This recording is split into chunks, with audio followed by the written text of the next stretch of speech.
Coltivare la memoria è ancora oggi un vaccino prezioso contro l'indifferenza e ci aiuta, in un mondo così pieno di ingiustizie e di sofferenze, a ricordare che ciascuno di noi ha una coscienza e la può usare. Liliana Segre. Il Giorno della Memoria è una ricorrenza internazionale che si celebra ogni anno per commemorare le vittime della Shoah.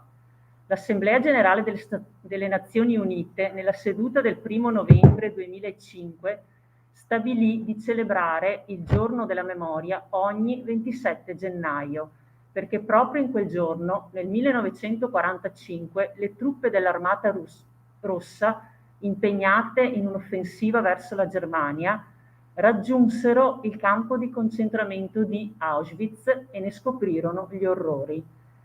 È importante ricordare sempre, e anche in queste sedi, questi terribili fatti per non perderne la memoria.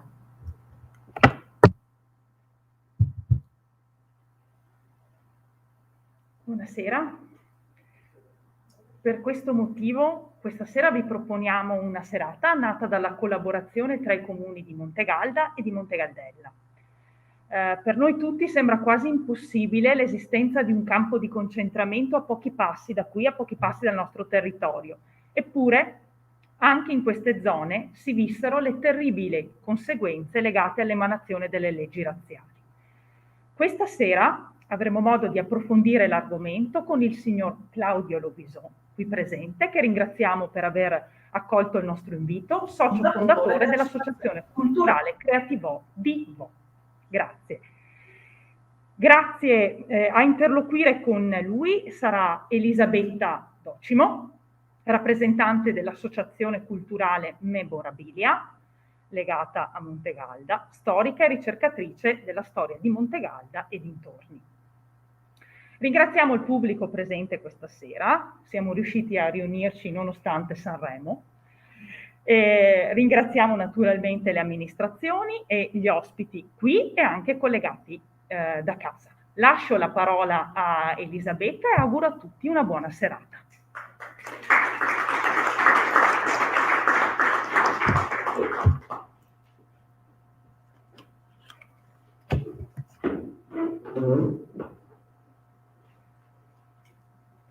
Buonasera a tutti. Dunque io vorrei partire dal titolo di questa serata, la Shoah in Veneto. La parola Shoah in ebraico significa catastrofe. E noi tutti però la conosciamo legata appunto in riferimento allo sterminio degli ebrei, 1/3 della popolazione ebraica. E quindi ci si chiede: ha senso parlare di Shoah in Italia? Cioè lo sterminio è avvenuto in Italia? In termini pratici realmente no. I campi di concentramento presenti in Italia non erano campi di sterminio, forse solo quello di San Sabba aveva delle pratiche molto simili a quelle infauste dei più conosciuti campi di concentramento. Ma in realtà qui c'erano dei campi di reclusione che poi andavano certamente ad implementare i campi di concentramento extra fuori dai confini dell'Italia. Però sicuramente l'Italia ha contribuito affinché la Shoah avvenisse, e mandando a morire gli ebrei italiani e gli ebrei che erano stranieri ma che avevano trovato rifugio qui in Italia. Erano ebrei, tedeschi e polacchi che dopo, in seguito alla prima fase di persecuzione appunto in Germania, cercano rifugio in Italia e in un primo momento vengono rinchiusi in campi di internamento al sud Italia e poi pian piano vengono ridistribuiti nelle varie province italiane. E solo per citare un esempio, anche il paese di Camisano, qui vicino, accolse 31 ebrei e li accolse in maniera come internati, ma in realtà loro vivevano nelle case, ospitati nelle case degli abitanti di Camisano, magari quelli un po' più abbienti, che avevano delle stanze da poter dedicare al rifugio di queste persone. Ecco, poi anche questi ebrei, queste famiglie si sono integrate nel tessuto sociale dei paesi e sono nate delle amicizie, sono dei racconti e delle testimonianze del paese di Camisano che raccontano anche proprio queste storie, anche storie d'amore che sono avvenute tra ragazze ebree con ragazzi italiani. E poi dopo il 43 purtroppo sono stati costretti a fuggire, non tutti, alcuni sono stati appunto deportati. Poi c'erano anche gli ebrei italiani che storicamente hanno vissuto in Italia già a partire dal Medioevo. In Veneto, per esempio, già nel 1300 avevamo c'erano delle comunità ebraiche, la più famosa è chiaramente quella di Venezia, ma anche Padova aveva il proprio ghetto, anche Vicenza, anche Marostica aveva la propria comunità, Lonigo, ed erano stati attratti proprio qui in Veneto perché le città venete erano delle città molto ricche, delle città la cui economia era molto fiorente e dove gli ebrei trovavano come dire, uno stimolo per i loro traffici commerciali e per le loro attività del sistema creditizio. Loro si occupavano principalmente di prestiti. E a Padova, inoltre, era ben presente una comunità ebraica anche legata all'università. Era l'unica università libera che consentiva lo studio a tutti provenienti da qualsiasi paese e soprattutto aperta a tutte le religioni. Quindi per questi due motivi Padova ebbe una forte presenza ebraica nel suo territorio. Ma tornando al nostro argomento di questa sera, stavo dicendo che l'Italia ha avuto un forte contributo affinché la Shoah avvenisse. L'antisemitismo fascista non nasceva dal nulla, nasceva da un'ideologia in cui l'uomo nuovo era consapevole della sua superiorità razziale. Un insieme di narrazioni, di stereotipi, di luoghi comuni, di credenze che si sono insinuate nella cultura, nella società, e fino anche alle città più piccole, anche in periferia. Da qui questo fu altro che un terreno fertile affinché nel 1938 venne inaugurato il censimento della razza e a seguito di questo vennero promulgate le leggi razziali che sancirono dapprima una discriminazione e poi la persecuzione dei diritti e alla fine la persecuzione della vita. E dal 1943 poi i tedeschi, occupanti del territorio italiano, e la Repubblica Sociale Italiana, con la sua politica anti-ebrea, cacciarono gli ebrei e li mandarono allo sterminio. E questa è appunto la parte che ebbe l'Italia nella Shoah, l'Italia e anche il Veneto. Come si diceva prima, sembra quasi impossibile che anche qui ci fu un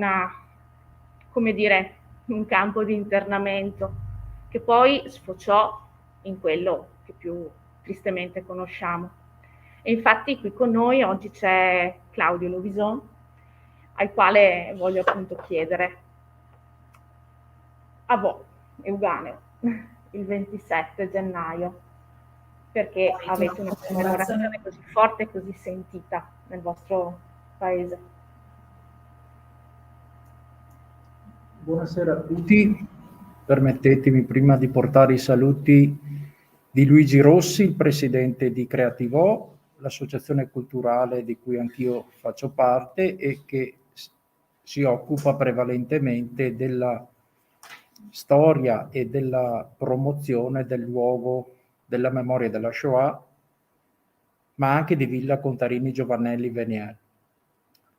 Un ringraziamento al sindaco di Montegalda, al sindaco di Montegaldella, un ringraziamento anche a Elisabetta.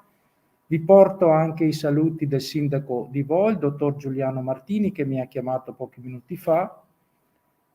Si scusa, purtroppo non può essere presente, diciamo che lui è molto occupato ancora, è un medico, ha la farmacia, sappiamo benissimo che in questo periodo, insomma, Vo è stata una pagina che ha così scritto in tutta Europa il problema della pandemia da Covid.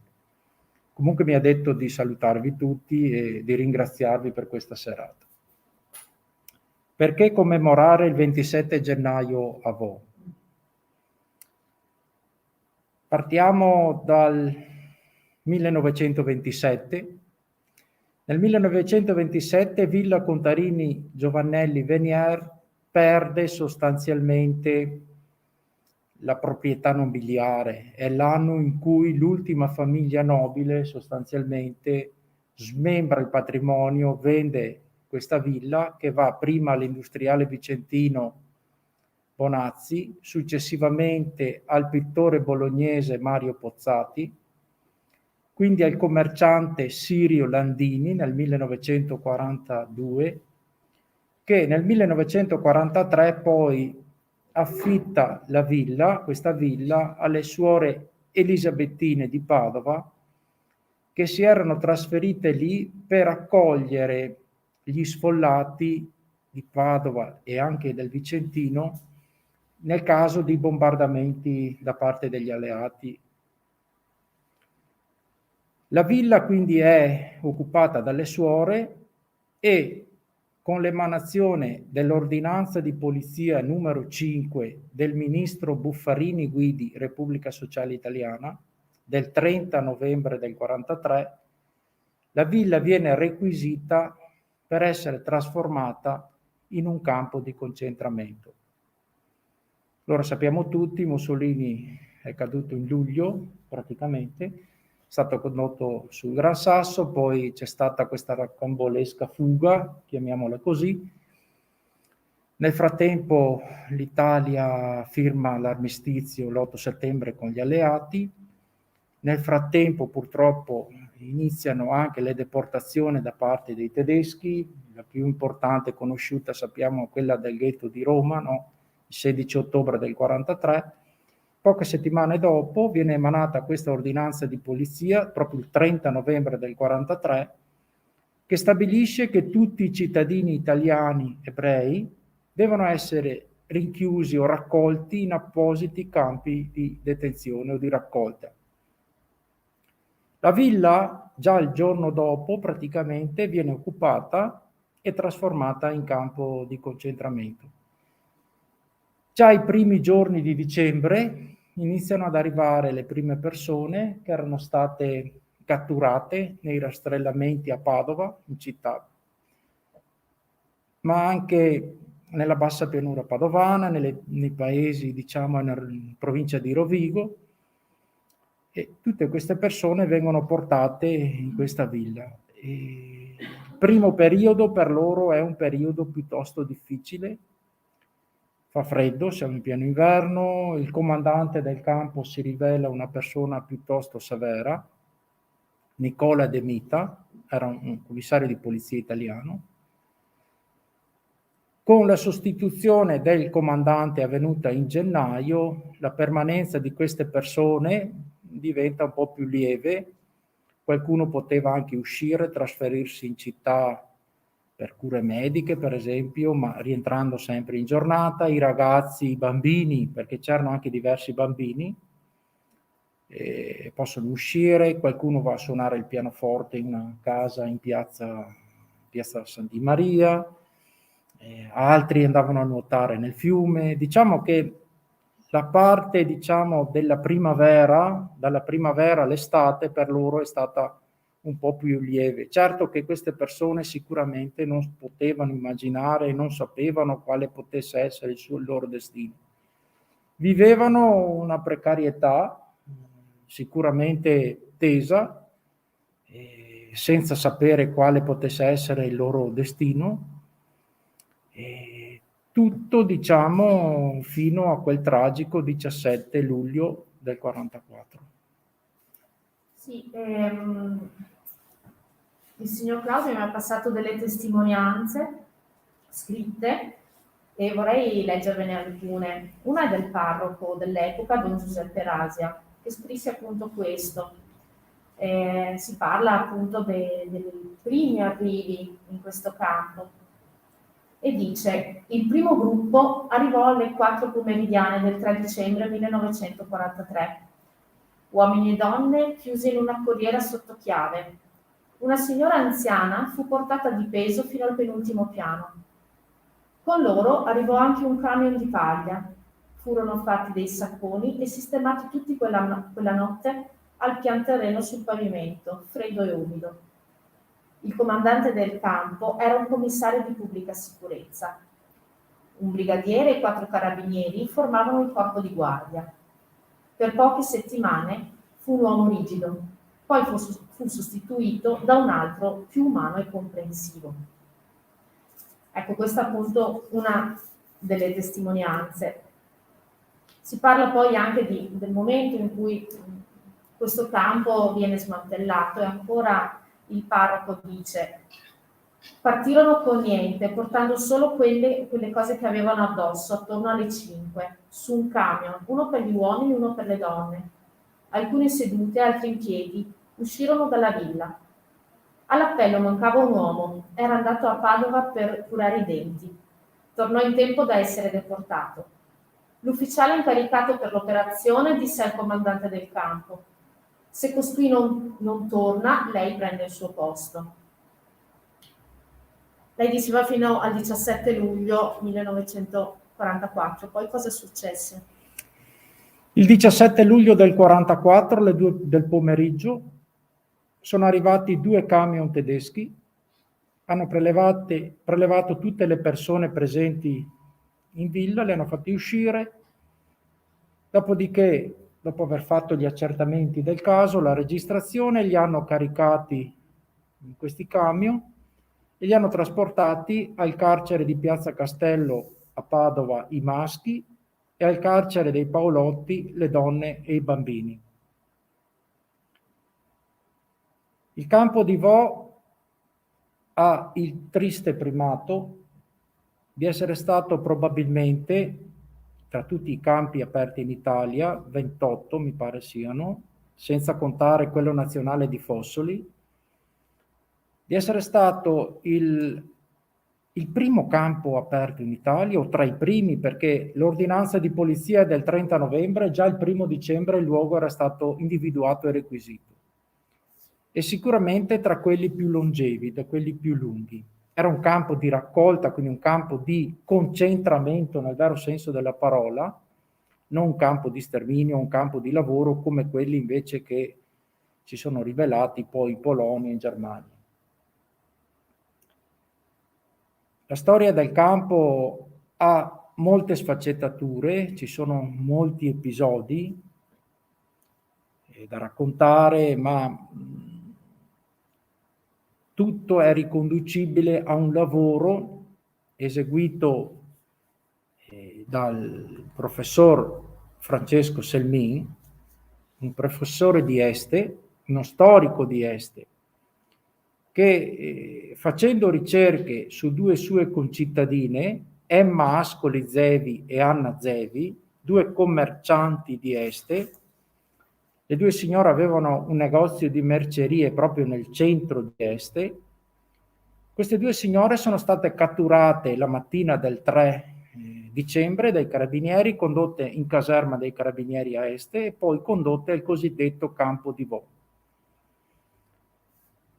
Il professor Selmin, proprio facendo ricerche su queste 2 cittadine e parlando anche con i suoi allievi a scuola, tra l'altro c'erano dei ragazzi di Vo, e qualcuno di loro in effetti ha riferito al professore: sì, il nonno mi ha raccontato che in effetti c'è stato questo episodio, senza approfondire magari il tema.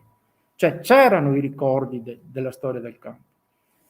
Lui cosa ha fatto? È venuto a Vo e ha parlato soprattutto con gli anziani che abitavano in piazza, che ricordavano questo episodio, ma prevalentemente con il parroco Don Giuseppe Rasia. Ecco, queste sono le foto di Emma Ascoli Zevi e Anna Zevi, madre e figlia, queste 2 commercianti di Este. Don Giuseppe Rasia, che è stato parroco a Vovecchio per più di 50 anni, anch'io l'ho conosciuto, ho ricevuto la prima comunione, quindi ho un ricordo bellissimo di questo parroco, come molti cittadini di Vo. E lui aveva questa dote, questa capacità di scrivere, ha scritto molti episodi di questo periodo e non solo. E quindi è stata la fonte principale per il Selmin per riportare alla luce una storia che non era dimenticata, ma sicuramente fino a quel momento era rimasta così, come molti episodi legati alla Shoah, fino a quel momento erano rimasti un po' così nascosti. Il primo libro che ha scritto Selmin è Da Este ad Auschwitz, lo vedete anche qui esposto.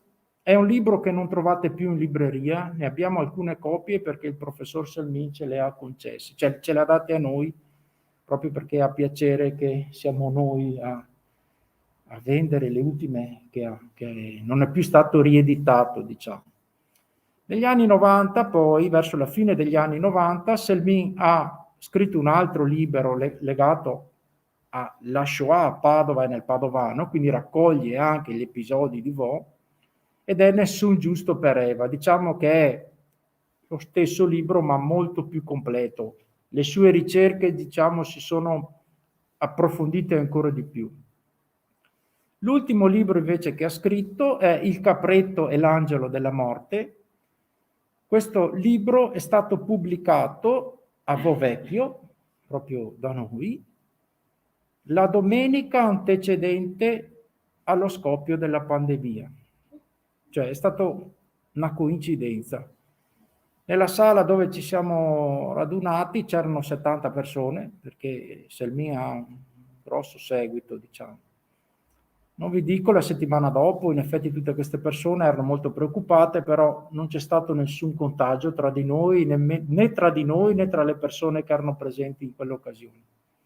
Questo libricino, che è molto più piccolino, vedete, tratta il canto dei bambini da Vo ad Auschwitz, cioè lui si è soffermato prevalentemente sui bambini che erano presenti nel campo e descrive molto bene un episodio che è accaduto proprio il giovedì santo, che corrisponde alla Pasqua ebraica, nel quale Don Giuseppe va a far visita al campo. Lui aveva la possibilità di entrare, lo faceva spesso con la sostituzione del comandante, lui era riuscito a essere benevolmente accolto all'interno del campo. In questo episodio i bambini cantano un famoso canto ebraico, che è il canto dal quale anche Branduardi ha tratto la canzone La fiera dell'Est. Quindi è una cantilena, diciamo, che ripropone molto fedelmente questo canto. Questo è stato l'ultimo libro che ha scritto. Selmin ultimamente non sta tanto bene, avevamo con Elisabetta anche pensato di provare a vedere se era possibile invitarlo, ma purtroppo non ci sono le condizioni, purtroppo non lo può fare. E la storia del campo è legata quindi a questo episodio. Il 17 sono stati deportati, come vi ho fatto vedere dalla lapide che è esposta all'esterno della villa, queste 47 persone che da Padova successivamente, quindi nelle settimane successive, sono state spostate alla risiera di San Sabba a Trieste, in pullman. Dopodiché, verso la fine di luglio, sono state caricate sui carri ferroviari che tutti abbiamo visto, quei carri bestiame, e tradotti al campo di sterminio di Auschwitz-Birkenau. Lì sono arrivati nella notte tra il 3 e il 4 agosto. La maggior parte di delle persone ha subito la selezione subito e molti di loro sono stati subito inviati alle camere a gas. Le persone invece che hanno superato la selezione, quindi sono state inviate ai campi di lavoro e hanno resistito a quell'inverno piuttosto rigido, Di quelle persone si sono salvate solo 3 donne: Bruna Namias, Esther Hammer Sabadini e la figlia Silva Sabadini. C'è infatti una testimonianza di una delle sopravvissute, Bruna Namias. La notte del 31 luglio ci hanno portati ad Auschwitz in treno, in tradotte chiuse, sigillate. Eravamo in 3 carri, non eravamo tutti insieme. Eravamo chiusi insieme, senza mangiare, senza poter soddisfare necessità di nessun genere. Si dormiva coricati per terra, non c'era niente, proprio come carri bestiame. Siamo arrivati la notte tra i 3 e i 4. Ma chi sapeva di questa storia? Molte persone sapevano, gli anziani sicuramente sapevano di questo episodio. Molti visitatori mi fanno questa domanda, perché la curiosità è come mai nessuno ha mai detto niente. In effetti, fino a quel momento e fino agli anni 90-2000, l'Olocausto e la Shoah erano argomenti, uso questa parola, scomodi. Non se ne parlava, non se ne voleva parlare, forse perché l'umanità si stava rendendo conto di quanto grave potesse essere stato questo evento. Con l'istituzione della giornata della memoria, e proprio la memoria perché ciò non accada, è iniziata, diciamo, la divulgazione, è iniziata la ricerca e anche il campo di Vaux è stato riportato alla luce. Le persone sicuramente che posso citare sono il Selmin, lui è stato colui che ha riportato alla luce la storia del campo di Vaux. Ma sicuramente non posso dimenticare Don Giuseppe Rasia, una persona che nel suo testamento spirituale, diciamo nel suo testamento alla fine spirituale, alla fine del mandato, quando si è ritirato, diciamo, da parroco, ha citato proprio questi 7 mesi. Per lui i 7 mesi in cui ha visto queste persone rinchiuse sono stati i più difficili di tutto il suo ministero pastorale. Non possiamo dimenticare le suore, perché le suore si occupavano, diciamo, di dar da mangiare a queste persone. Il cibo era sempre estremamente scarso perché gli approvvigionamenti non arrivavano e molto spesso le suore quello che avevano da mangiare per loro sostanzialmente lo preparavano per queste persone. Già i primi giorni quel poco di latte che avevano lo avevano dato alle persone appena catturate. Non posso dimenticare anche gli anziani del paese, le persone più anziane, sicuramente il fabbro del paese. Abbiamo un breve... Un'altra testimonianza appunto del fabbro del paese che dice: a sorvegliarli c'era un italiano, lo chiamavano il commissario. Questi, quando arrivarono, pretendevano che chiudessi dalla sera alla mattina le finestre della villa con telai di rete fitta, perché non passassero biglietti o carte. Era inverno, io facevo il fabbro, ma ero senza il ferro, senza rete, senza niente. Minacciò di mandarmi in Germania se non l'avessi fatto, ma era impossibile farlo. Così ha messo un corpo di guardia a sorvegliare la villa. Sì, ecco, non era così semplice ribellarsi. Eravamo in uno stato in cui chi si permetteva di alzare un po' la testa rischiava veramente di finire in campo di concentramento. Quindi anche per gli abitanti non è stato facile prendere parola o prendere posizione su questo argomento. Il primo comandante, Nicola De Mita, che è stato lì praticamente il mese di dicembre e il mese di gennaio, era una persona molto severa, molto rigida, ne abbiamo avuto prova da questa lettura. Salvatore Lepore, invece, il comandante che lo ha sostituito da gennaio, sappiamo, perché i documenti lo riportano, è stato testimone del battesimo di Anna Zevi. Don Giuseppe ha tentato di battezzare Anna Zevi sperando che questo potesse essere un motivo per riuscire a uscire dal campo, e le persone che hanno fatto da testimoni sono stati proprio il comandante del campo e 2 ufficiali che non erano in quel momento in servizio. Quindi anche queste persone sicuramente avevano dimostrato una umanità nei confronti di persone come loro, perché stiamo parlando di italiani, stiamo parlando di persone come noi, insomma.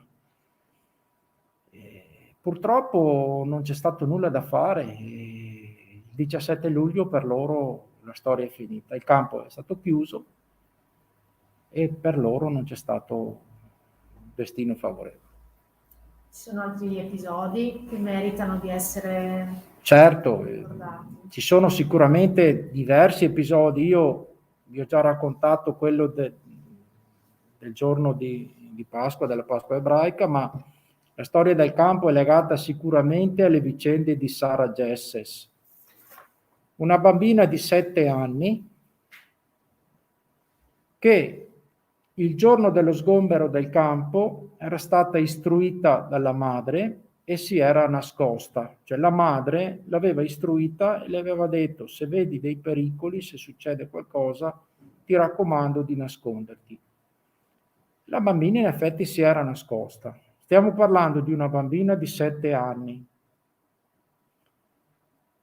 Loro sono stati portati via.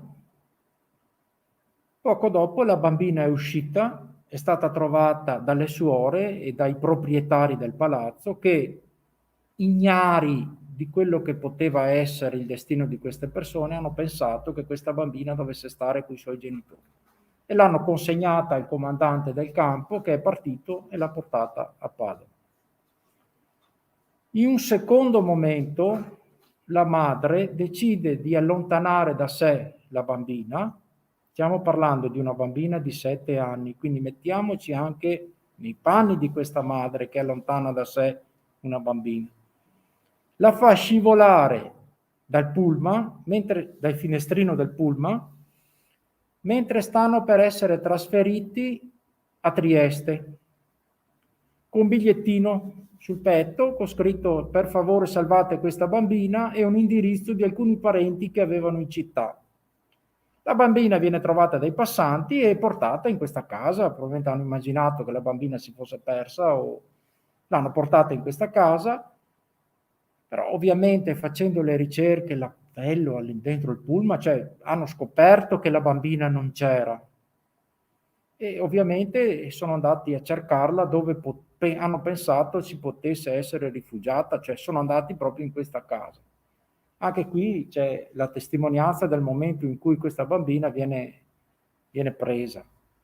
Sì, una prima è sempre del parroco Don Giuseppe Rasia e racconta un po' quella che è stata la cronistoria di questa bambina. Una fanciulla di 6 anni di nome Sara, istruita dalla madre, si era nascosta e a quanto pare i militari non se ne accorsero. La madre l'aveva raccomandata alla proprietaria della villa e alle suore. Il giorno seguente la superiora delle suore, atterrita dalle minacce e dai pericoli di rappresaglie, nella speranza che per una bella tenera ed innocente bambina ci fosse un po' di pietà, la consegnò al comando di Padova. L'ufficiale disse alla fanciulla: seguirai la sorte dei tuoi genitori.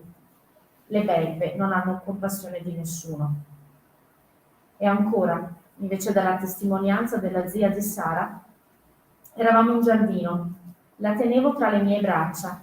Improvvisamente ho sentito le sue grida disperate: zia, i tedeschi sono venuti a prendermi. E me la strapparono dalle braccia, la trascinarono via, e lei continuava a gridare: zia, ti prego, salvami.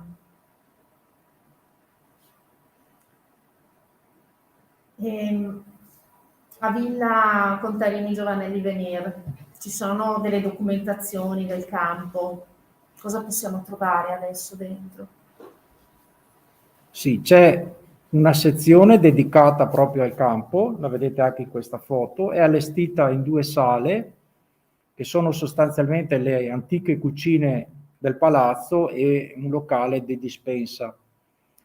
All'interno abbiamo sicuramente i libri di Salvin, quindi c'è anche la possibilità di acquistarli.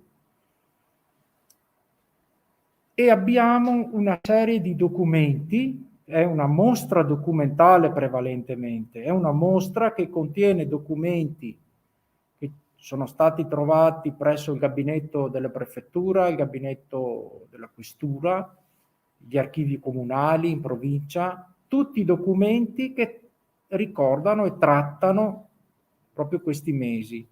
Quindi ci sono lettere, ci sono indicazioni da parte del comando circa l'approvvigionamento di viveri che era sempre scarso. È una mostra documentale e una serie di pannelli che fanno parte del cosiddetto primo allestimento avvenuto nel 2012, soprattutto per le scuole, perché è un luogo che è frequentato molto, stiamo lavorando molto con le scuole, proprio per approfondire il tema della memoria, il tema della Shoah.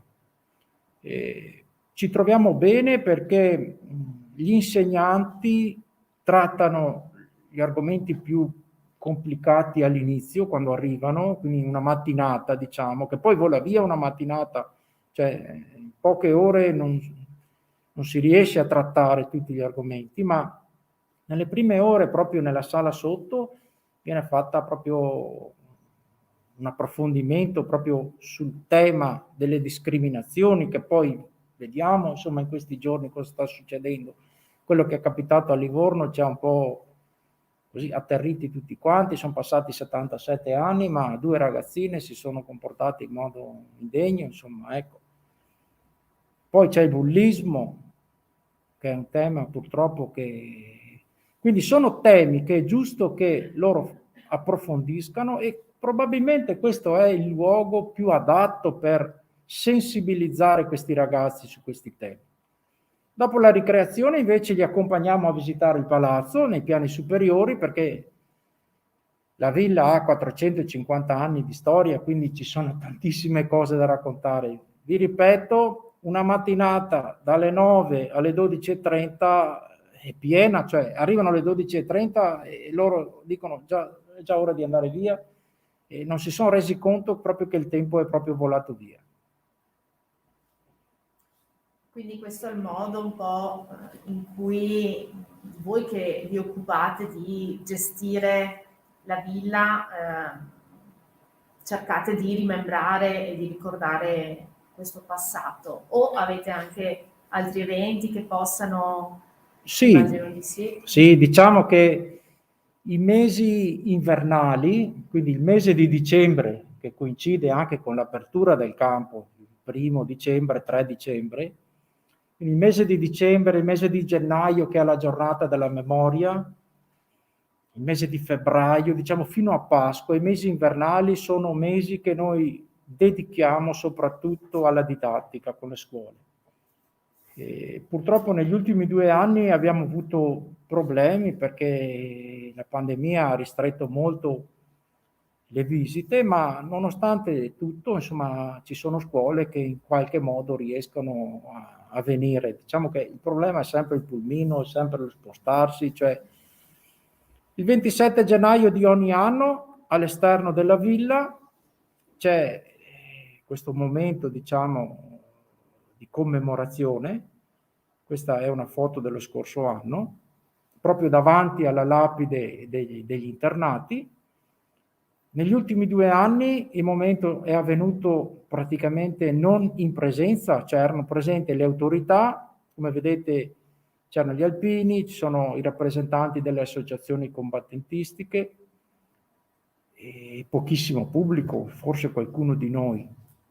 Negli anni invece passati c'erano molte scuole che venivano e facevano testimonianza anche del lavoro che avevano preparato per arrivare il 27 gennaio. Anche con musica, con rappresentazioni, non dico teatrali, ma monologhi, cioè è una bella rappresentazione di un momento in cui generalmente non siamo abituati a stare fuori il 27 gennaio a -2, -3 o -4 anche. Ci sono state situazioni che era molto freddo, ma il pubblico è rimasto lì quasi un paio d'ore e ha assistito a questo lavoro proprio fatto soprattutto dalle scuole in maniera anche, devo dire, molto bella. Bisogna complimentarsi con gli insegnanti, perché ci sono insegnanti che sviluppano bene questi temi. Beh, prima quando lei parlava della possibilità di comunicare agli studenti tutta una serie di tematiche non legate solo alla Shoah, ma allargando a tutte le possibili discriminazioni. Mi viene in mente che comunque la giornata della memoria è una giornata in cui si cerca di celebrare anche tutte le persone che sono state perseguitate dal nazifascismo, e non solo gli ebrei sono stati internati zingari, serbi, testimoni di Geova, omosessuali, prigionieri di guerra, e anche i militari italiani che non aderiscono alla Repubblica di Salò dopo l'8 settembre, a loro viene chiesto se vogliono continuare a partecipare alla guerra, e la maggior parte dei militari italiani non aderisce, e quindi vengono deportati nei campi di concentramento, gli stessi campi di concentramento che tutti conosciamo, e obbligati a lavoro coatto.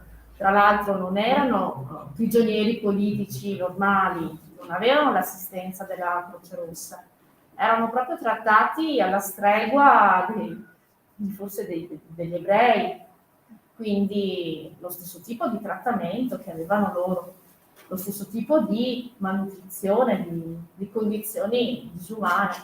E nel corso di varie ricerche che io e la mia collega Nicole Cardina abbiamo tenuto proprio qui all'Archivio Storico di Montegalda, siamo riusciti a rintracciare quelli internati militari italiani, IMI, questo è l'acronimo che si usa, che sono proprio di Montegalda.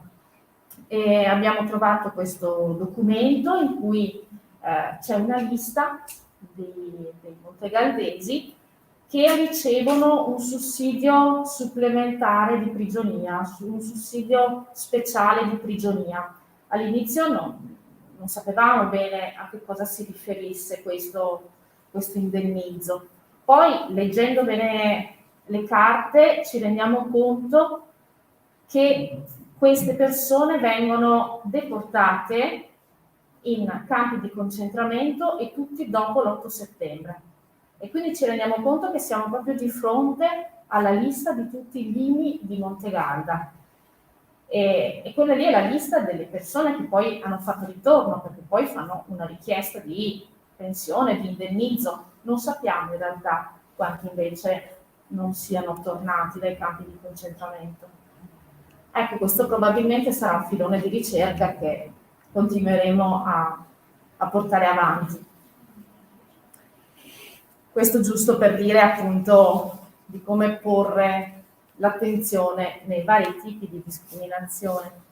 E adesso come andate avanti, come promuovete e come è legata Villa Contarini Giovanelli Venier al territorio di Vo? L'identità, parliamo dell'identità. Parliamo proprio di identità, perché chiaramente è una villa molto interessante da tanti punti di vista, che sicuramente ha influito anche sull'insediamento. Eccola. Villa Venier è un'antica dimora veneziana edificata tra la fine del 1500 e i primi del 1600. La villa non è nata come una casa di villeggiatura estiva, quella che poi è diventata a metà Ottocento, ma come un palazzo di governo, un palazzo di potere, da quale la famiglia Contarini esercitava il potere su una molto vasta tenuta agraria, ma soprattutto sulla piazza Mercato, eccola qua, e sul porto presente sul retro. Questa è un'immagine, vediamo se riesco a ingrandire un po', ecco. Vo è stata per secoli, per circa 2 secoli, il più importante centro commerciale, amministrativo e politico, diciamo, dell'area occidentale dei Colli Euganei. Questa villa, quindi, questa casa, non riesco a rimpicciolire, vediamo se...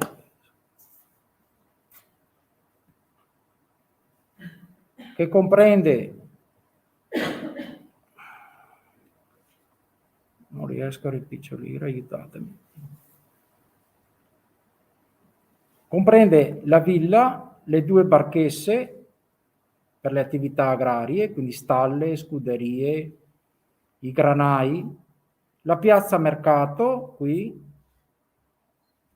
i portici con 13 botteghe commerciali e soprattutto qui dove ci sono queste 2 case, il portico mediano che rappresentava l'approdo sul fiume Bisato.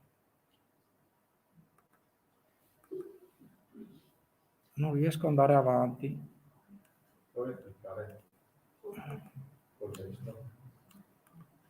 No. Non riesco a rimpicciolire, ingrandisco sempre di più.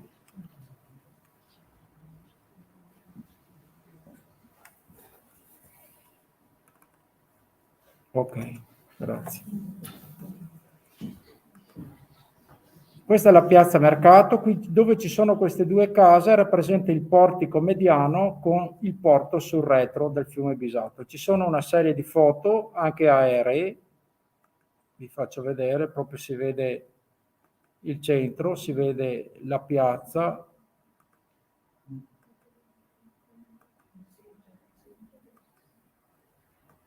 Si vede il porto. Il porto era sostanzialmente una banchina, uno scalo portuale sul fiume Bisato.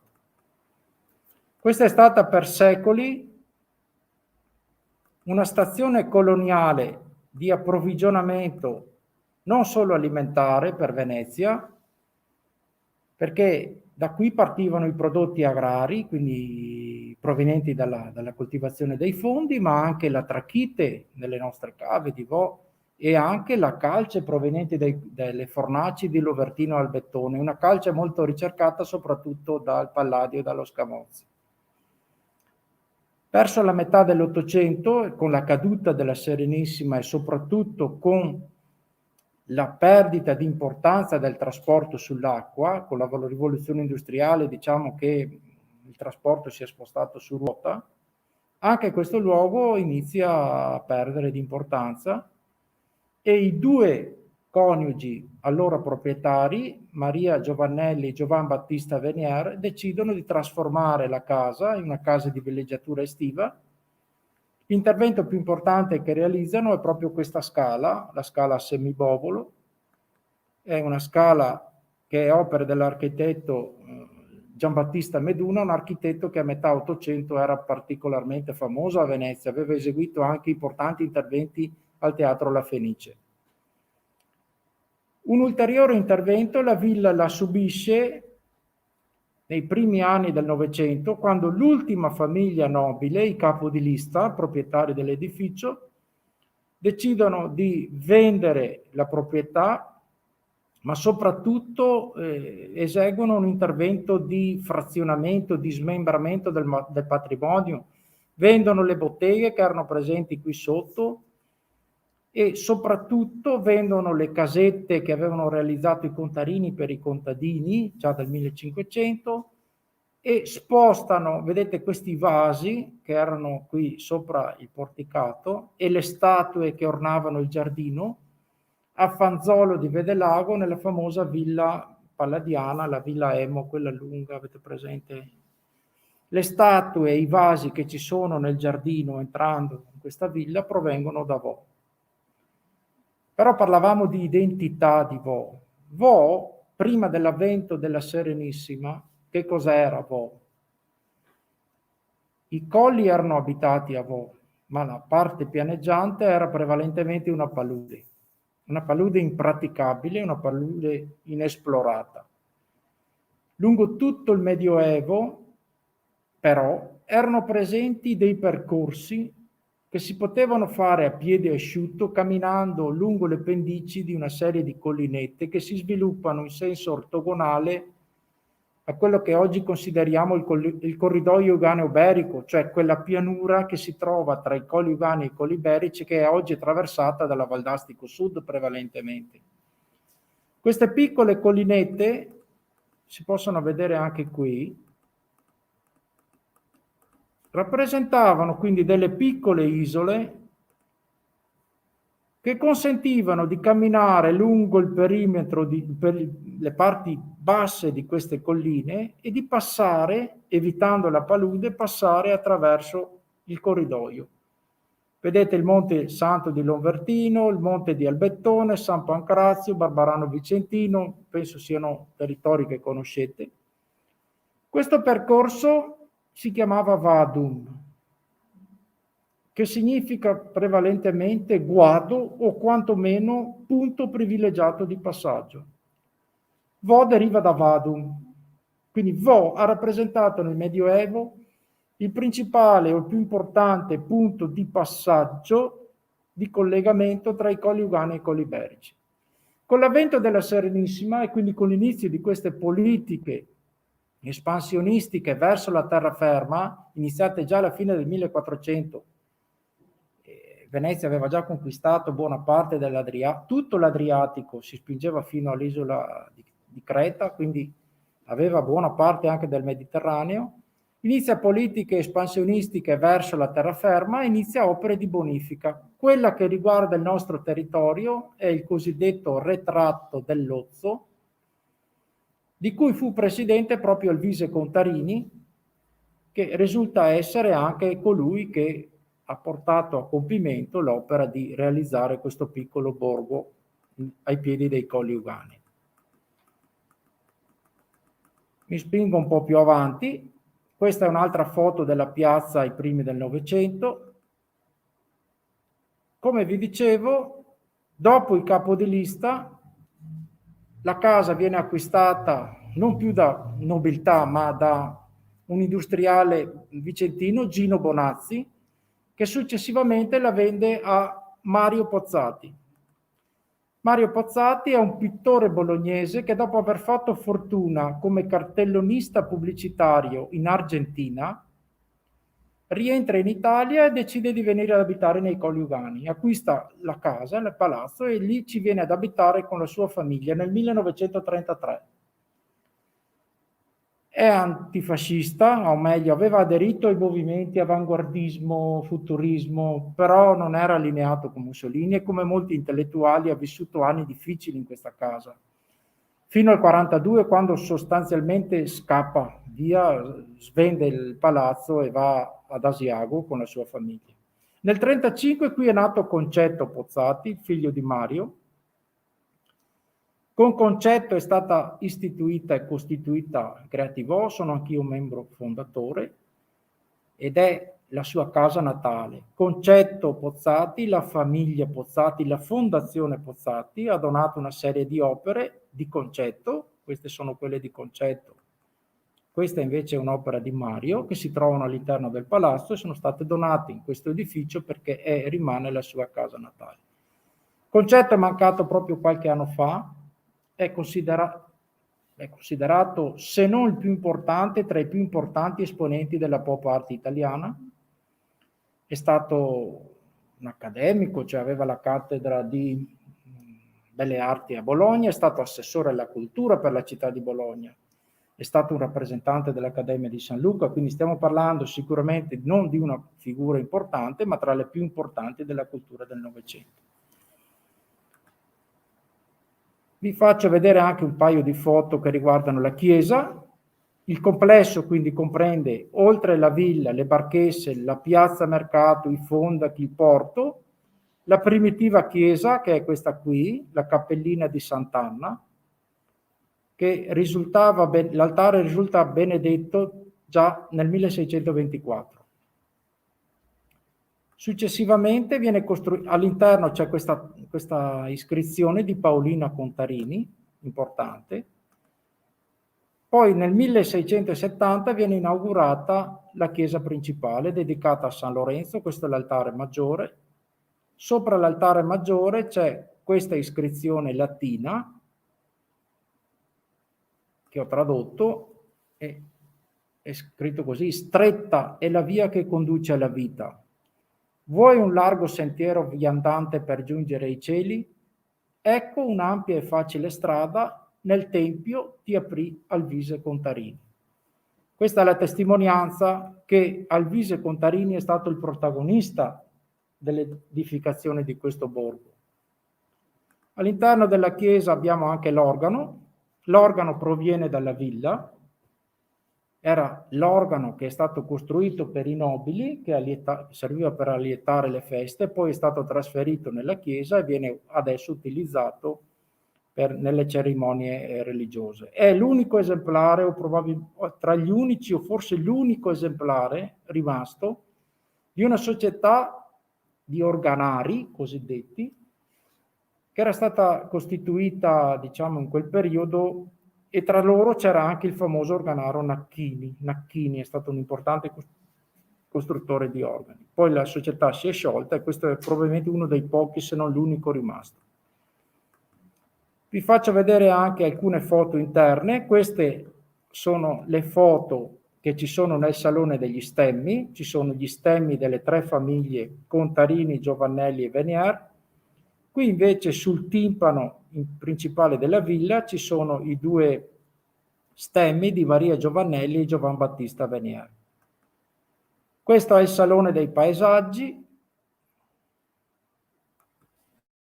Questo è il Salone delle Marine. Sono tutte sale affrescate nell'Ottocento, quindi fanno parte, diciamo, della trasformazione ottocentesca che ha subito la villa.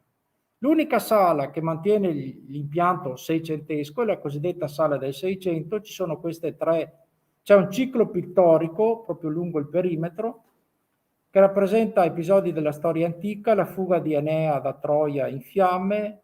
Questo è l'episodio in cui Diogene, il saggio che viveva all'interno di una botte, riceve la visita di Alessandro Magno, e questa è Cincinnato, un famoso romano che abbandona l'aratro per tornare a governare Roma. Questa è una foto del momento in cui è stata inaugurata la villa nel 2012. La villa è stata completamente riportata al suo antico splendore ed è diventata il luogo della memoria della Shoah, il museo del paesaggio e la porta occidentale di accesso al Parco regionale dei Colli Ugani, per le considerazioni che vi avevo fatto prima.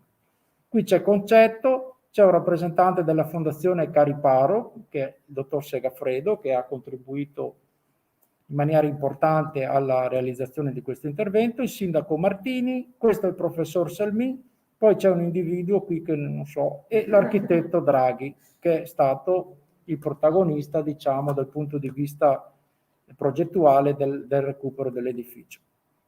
Questa è un'altra foto che ho lasciato proprio per ultima. È nel Salone degli Stemmi, che è sicuramente il salone più bello all'interno del palazzo, è il salone dove sviluppiamo gli incontri letterari, gli incontri anche istituzionali, diciamo, e prevalentemente i matrimoni, perché è una sezione distaccata del municipio, quindi viene utilizzata anche per i matrimoni civili. Questa è la villa, l'ultima immagine, diciamo, che è quella che utilizziamo anche per le nostre pubblicità. Noi facciamo molte attività, ultimamente sì, capite, la difficoltà è legata prevalentemente alla pandemia, anche perché gli spazi sono relativamente piccoli nonostante la villa sia importante. Noi non abbiamo una sala così grande purtroppo, quindi anche attività come quella di questa sera diventano un po' difficili per noi. Però abbiamo l'esterno, come vedete, e durante l'estate facciamo molte attività, teatro, musica, incontri con l'autore. Quest'anno abbiamo in programma 3 importanti eventi. C'è il centenario di Giovanni Verga, quindi vorremmo fare qualcosa legato a questa figura. C'è il 30° anniversario delle stragi di Falcone e Borsellino, e anche qui abbiamo già un lavoro pronto che vorremmo fare all'esterno dell'edificio proprio in maggio, verso la fine di maggio. Poi il 17 luglio cade di domenica, quindi vorremmo fare qualcosa di teatrale legato all'episodio di Sarah Jesses. Noi sviluppiamo molto i temi legati alla donna, la giornata internazionale della donna, la giornata contro la violenza sulle donne. Facciamo molto spesso, ogni anno quasi, approfondiamo questi temi che sono legati poi anche alla memoria e alle discriminazioni nei confronti del prossimo. Bene, Grazie. grazie Claudio, e credo che dopo questa discussione di temi così importanti, ma poi anche un alleggerimento, vedendo anche ciò che di bello questo paese ci può offrire, io direi che si può organizzare anche una bella gita per visitare, e secondo me vale proprio la pena visitare internamente e vedere tutto quello che può offrire.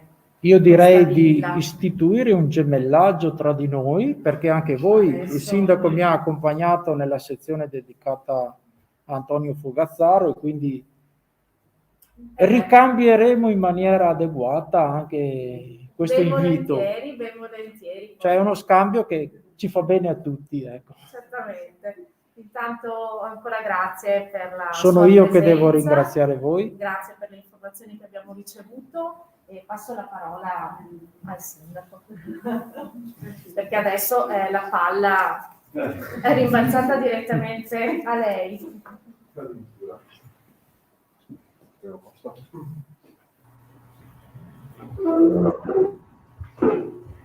La posizione è dovuta al fatto che siamo anche in diretta sui social, quindi ci sono anche, io ho visto una decina di persone, anche di più, che ci seguono da casa, e quindi vediamo che anche questa modalità si sta consolidando sempre di più. Ringrazio anche Stefano, che è sempre dietro le quinte, che attrezza.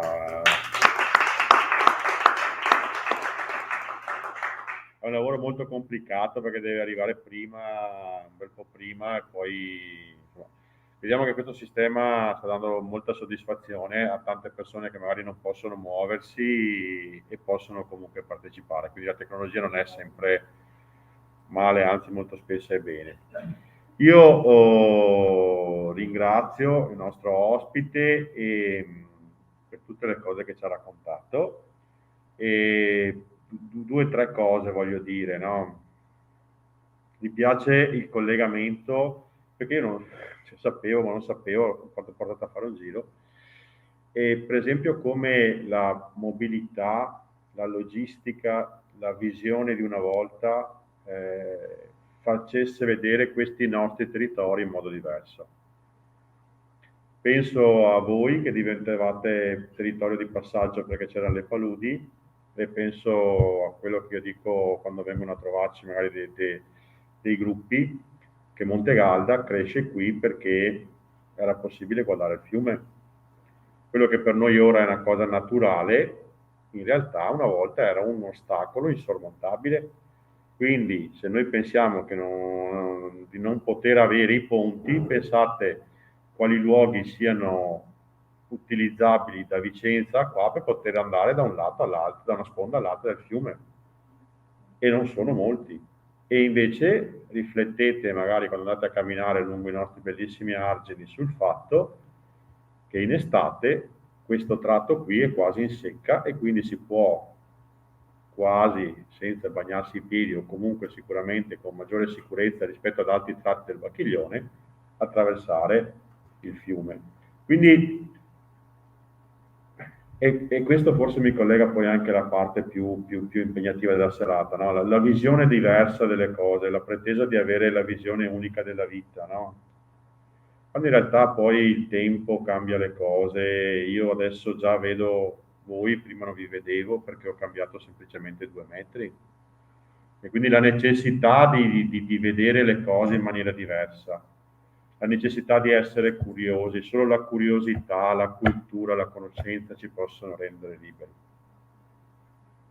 Poi mi è piaciuta la sensibilità verso comunque forme di discriminazione, penso alla violenza contro le donne, che anche noi oramai, grazie all'impegno dei 2 assessori qui presenti, principalmente il Presidente della Biblioteca, sono sempre nel corso degli anni avete fatto parecchio, prima non si faceva, sempre serate importanti, e quindi queste forme di discriminazione nascono dalla mancanza di conoscenza, dalla mancanza di cultura, di voglia di leggere, di voglia di conoscere l'altro.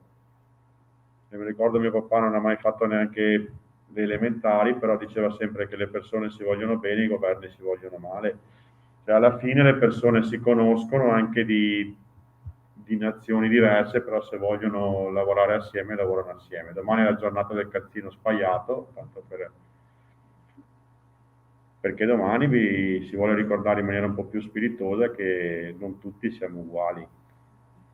In questi giorni, perché noi arriviamo un po' lunghi sul giorno della memoria, quindi ho avuto modo anche di riflettere pensavo, no, la razza, gli ebrei, cioè non è che erano di una religione diversa alla fine, erano italiani comunque, quindi erano comunque il discorso che si faceva prima, che hanno provato a battezzarla, per fargli cambiare religione, non cambiava il sangue di quella persona, non cambiava la morfologia di quella persona, volevano provare a fargli cambiare religione. Erano persone di una religione diversa, che poi forse era soltanto un pretesto. Io la ringrazio, ti ringrazio, insomma, visto che siamo conosciuti, oso darti del tu, insomma. Sì, grazie. Perché io non dobbiamo stancarci, cioè di continuare a chiedere, a conoscere. Cioè, io non sapevo di questo campo di concentramento a Vo. Stasera tornerò a casa più ricco, le racconterò alle mie figlie. Spero che i nostri ragazzi, perché i nostri potenti assessori sono anche delegati ai rapporti con la scuola, quindi spero che le nostre scuole possano andare e si possa riuscire, toccando quelle pietre, a capire quello che quelle persone possono aver provato nel momento in cui sono state portate via da casa. Cioè, pensate che vengono qui, portano via un vostro figlio, un vostro fratello, un vostro genitore.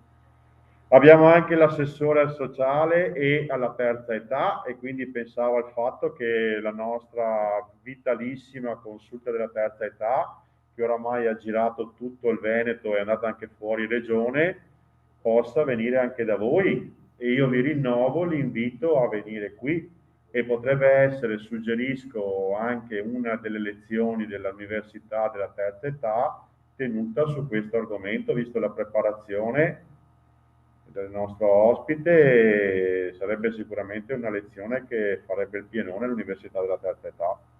Quindi io vi ringrazio tutti, e veramente non stanchiamoci mai. Cioè, quello che pensavo io è che non bisogna mai stancarci, ma soprattutto bisogna lavorare sui ragazzi più giovani, perché è lì che si può formare una nuova generazione. Cioè, le piante vanno coltivate, vanno curate, vanno amate da piccole, e noi dobbiamo insegnargli la voglia di leggere. Cioè, noi parliamo di libri, noi parliamo di storia, le parole, le cose scritte, dovremmo farci venire la curiosità di conoscere quello che ci circonda, perché questo ci può rendere realmente liberi. La libertà è fatta di questo.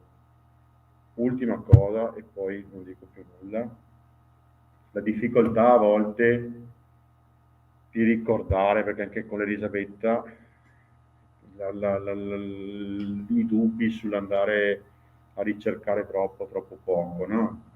Ci sono varie visioni e vari motivi per cui a volte si va a cercare, non si va a ricercare. Ne abbiamo vissuto anche un periodo molto importante nella riscoperta, con invece il giorno del ricordo, no? Delle foibe, che era stato, c'è anche lì Norma Cossetto, abbiamo avuto anche l'onore di avere una cittadina che ha vissuto questa esperienza. E perché a volte c'è anche la difficoltà di ricordare, no? E quindi il passaggio che noi dobbiamo fare, perché il ricordo non deve diventare motivo di divisione, ma deve diventare motivo di unione, di pacificazione.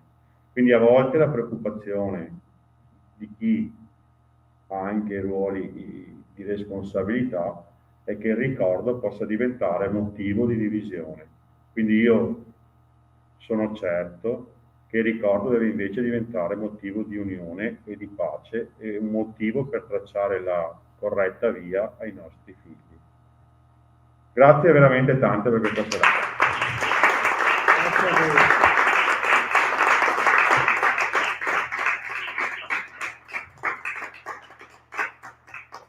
So che c'è un appuntamento settimana prossima, invito Cristiana e Nicoletta, beh, avete lavorato tutti, cioè, venite qua, prendetevi l'applauso del pubblico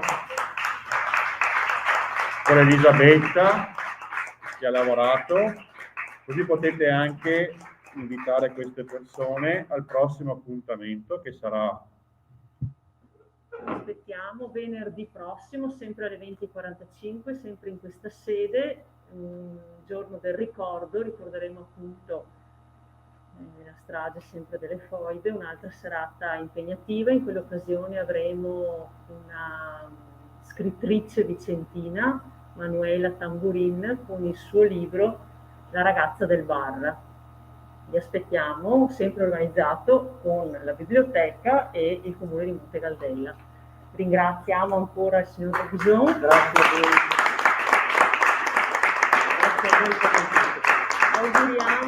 Auguriamo al signor Selmin di riprendersi presto e di poterlo appunto incontrare magari nell'occasione della visita, insomma, che sicuramente programmeremo per la primavera, l'estate prossima, imminente. Verremo sicuramente a trovarvi, magari abbiamo l'onore di conoscere anche il professor Selmin, autore dei libri che vedete qui. Sì, dei libri ne abbiamo qualche copia, se qualcuno vuole acquistarli. Grazie ancora a tutti. Grazie. Buonasera.